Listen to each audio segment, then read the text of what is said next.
What's going on YouTube? Dylan from Redline here. Today we are going to be talking about Doug Demuro's cars and bids.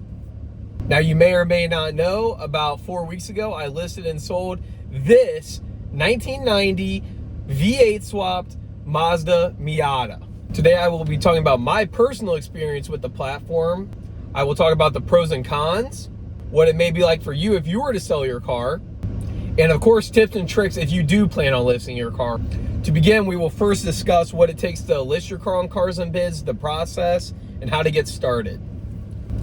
Now, in order to list your cars on Cars and Bids and to gain approval, you do need to have some sort of uniqueness with the car, whether it be a survivor, swapped, an enthusiast vehicle, anything of that such. Cars and Bids primarily focuses on enthusiast vehicles from 1980 to the current day, and they do make a strong case as to why you should list your car on Cars and Bids. Now, to get the process on the roll, you must first submit your vehicle.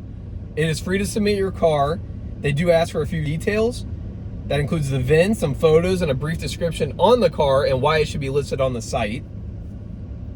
They will also ask whether or not you want to reserve, and if you do, what that price might be. And also, don't be surprised if the auction specialist that you are assigned asks you some more follow-up questions regarding the car. They just want to get the best idea of what they are going to have on their site so they can represent it to the best of their ability. Now, the entire time of working with Cars and Bids, you will have a certain specialist working with you. As you can see here, there's a little messaging tab where they can tell you whether or not they want to list your vehicle, what they need, what information they would like, more pictures, etc. The Cars and Bids staff was quite responsive and very helpful whenever I needed it. So following the approval of your vehicle, it is time to get your listing together with all the pictures and details. A member from Cars and Bids will reach out to you, basically sending all the pictures you need, all the details, telling you that you need to remove any other listing of the vehicle if it's on Marketplace or Craigslist or whatever else you might have it on. And after you film all that, get all your pictures, they recommend walk-around videos. After you have all that together, you submit it all to them through the messaging platform, and they begin preparing your listing. You are not responsible for any of that. All you have to do is get the pictures, give them any information they need, and film any walk-around videos that you might think should be on the listing. Cars and Bids staff handles everything from the description, format, everything. They handle it all. Now, from the acceptance of my vehicle and after I got all the pictures and everything, it took about a week or so to have my finalized listing good to go. After they put their final touches on the listing, you are sent the listing to approve. Once they have your approval, you are given an auction date. Now, you don't get to choose the auction date. The staff chooses when they think it's best that your vehicle is represented on their site. Mine happened to be a couple weeks after my listing was done, which I was actually okay with, because there happened to be another V8 swap Miata on the site, and I didn't want both of our cars competing against each other, because that would not benefit either car. So here's my listing that we finalized. On a Thursday at 12 p.m., they actually started the listing. I promptly introduced myself, gave some details on the car, addressed the flaws that were mentioned. Then bidding starts. Auctions last for 7 full days. And as I said before, the Cars and Bid staff chooses when your auction goes live and when it ends. Now, I'm not going to lie to you, though. I was kind of worried at first. I ran no reserve on my listing because that was the recommendation of the Cars and Bid staff. And I was kind of worried my car wouldn't sell for a good amount for a little bit of time. The first day went by, didn't really have too much action. I had a $3,000 bid. A few more days went by, $3,200, $3,500, $3,600. And I was like, holy crap, my car is really not going to sell for that much money. I got worried. A few more days go by, a few bids here and there, nothing too crazy. Nowhere near what I felt the car was worth. I tried to remain as active as possible during that time frame, answering any questions I can, telling people to view the videos, and bidding really hadn't picked up too much. Now, the last day of the auction is right here. We get a $7,500 bid, so I'm like, okay, cool, so I'm getting the ball rolling. After that, I get a few more questions, promptly answered them, and then bidding really started to pick up. This was the last day of the auction. I get an $8,000 bid, $8,300 bid. I added some more undercarriage photos, and then boom, the final 10 minutes of the auction, the car's sitting at about $8,500, and I'm freaking out.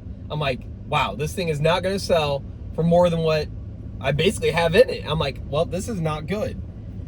Then out of nowhere, I get a $9,800 bid, $9,900 bid, $10,000 bid. So the bull started to get rolling the last 10 minutes. Now, a little bidding war ensued, which works in my favor. And it shot all the way up in the final minute to $11,300, as you can see here.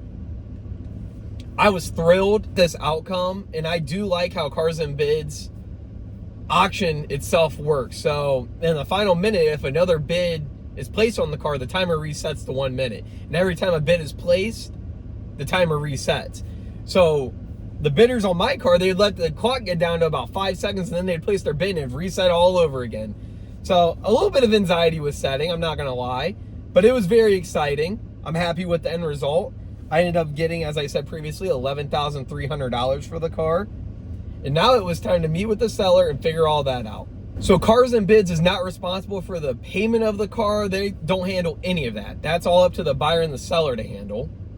As you can see here, they do put you in contact with the buyer of your vehicle. And I promptly got a hold of him and started figuring out how we were going to do the transfer of the funds, the title, and ultimately delivery of the vehicle. So let's see how that delivery process went. The day has come. It's time to sell my V8 Miata. The auction on Cars and Bids ended yesterday. I'm going to be sad to see this thing go. Time to load the car up. I'm meeting the buyer about halfway, and he's taking possession of it. Really gonna miss this thing.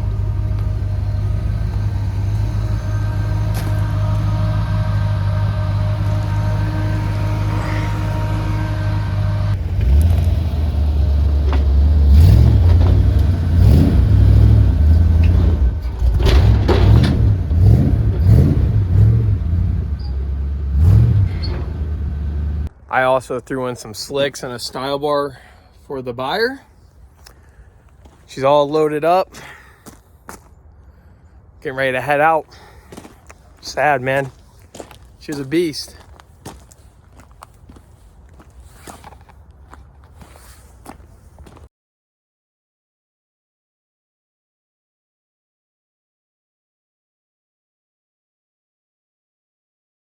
Now, Cars and Bids does give you recommendations in terms of having a positive attitude with the buyer, how they should pay for it, just all their recommendations for the transaction and what to do. Being a dealer myself, I'm pretty familiar with the title transfer process, and this came second nature to me. The buyer was actually another dealer, which made the process that much easier. The only issue was he was out of state, which that's not too much of an issue. 9 times out of 10, the buyer of your vehicle will be out of state.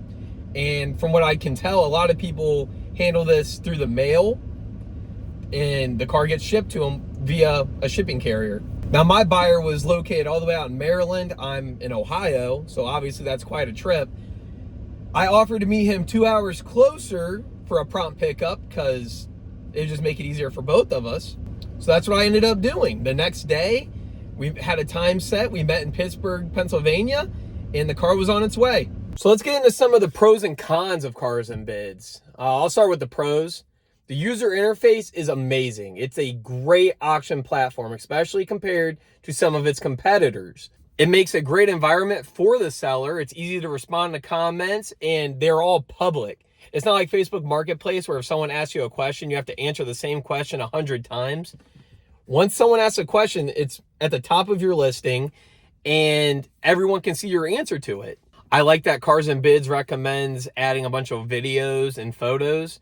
It makes it easier for both the buyer and the seller. I mean, if you think about it, a buyer is buying a car sight unseen. You want as much information regarding the vehicle as you can. This helps with that, and as a seller, it kind of makes it a little more transparent on your end. A lot of users who are on the app like 24/7, it's kind of funny.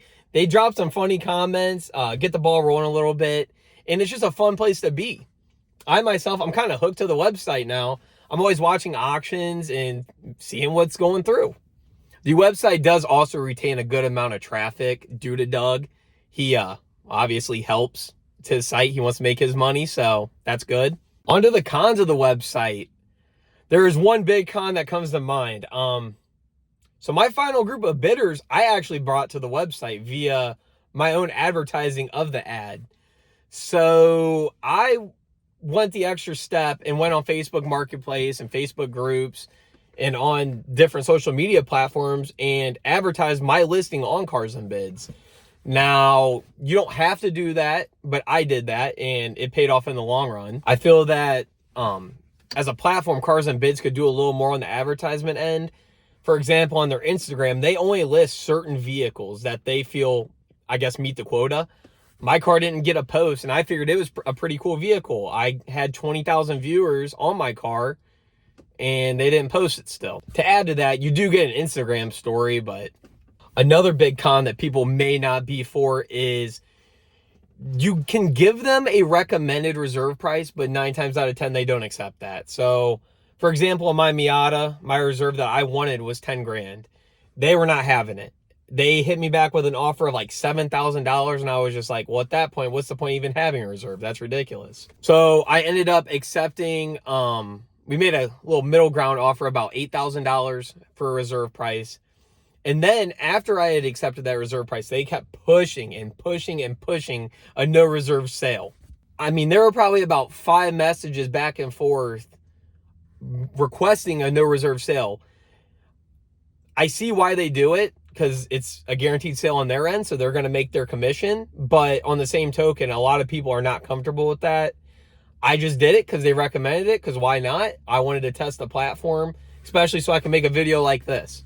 So whether or not you choose to do no reserve, that's entirely up to you. I've seen a lot of times where the car won't even get listed in terms of not coming to an agreement on the reserve price, which I think on Cars and Bids end, that's possibly missed sales.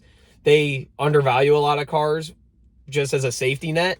Another con to Cars and Bids would be the fact that they don't actually handle any of the transactions. Once the car sells on the site, it's up to the buyer and the seller to handle the transfer of payments and do all that stuff. Like, it's not Cars and Bids' responsibility. They give you tips and tricks and I guess kind of help, but if you don't know what you're doing, you're kind of on your own. And it's a lot of people who aren't familiar with the process of buying and selling a car. I mean, I could see trouble ensuing. I've personally seen 2 instances on the site where someone is not paid after winning an auction. That's not common at all. Most of the users on Cars and Bids are already registered. And when they place their final bid, they get a charge to their credit card, actually. I think it's 4.5%. And so I'd say about 99% of the time the people buy, but there is a chance that someone's not purchasing the vehicle after winning the auction. It's very rare. And Cars and Bids does ban the users if they don't pay, which is good. A similar thing can be seen happening on eBay. A lot of people don't like selling cars on eBay because people will run up an auction and then not pay at the end. So it's the only other con I really had was people asking kind of silly questions, especially those that were not buying the car or bidding. All in all, how do I feel about the site? I do like Cars and Bids. Once you're on there, once you're a user, it does get addicting. I check it at least once a day, honestly, looking at auctions, seeing what stuff's going for, dropping cool comments. You see a lot of sweet rides on there. With that being said, there's certainly improvements that can be made. All in all, a good site. I do recommend it. I will be using it in the future. This S4 that I'm in, it may be on there one day. Who knows? It's just a good site. I'll probably buy my next cool car on there. It is a fantastic site. I recommend it. I do. Thank you, Doug. Thank you to your staff for making the process pretty easy. Definitely listen to my suggestions. I think it would help the site immensely. And thank you for viewing. If you're into automotive, cars, anything of that nature, be sure to like, comment, subscribe. Drop a comment. Are you going to use Cars and Bids in the future? Let me know. You have any questions, concerns? I'll be happy to answer them as soon as I can. Thank you, guys. Be sure to follow my social medias. They will be linked below. I'm happy to talk to you guys. I love it. And let's grow together. Let's get it. I'll be posting videos probably 3 times a week. And I'm happy to get this going. Let's go. With all that, I hope you enjoyed the video and have an excellent day. Thank you.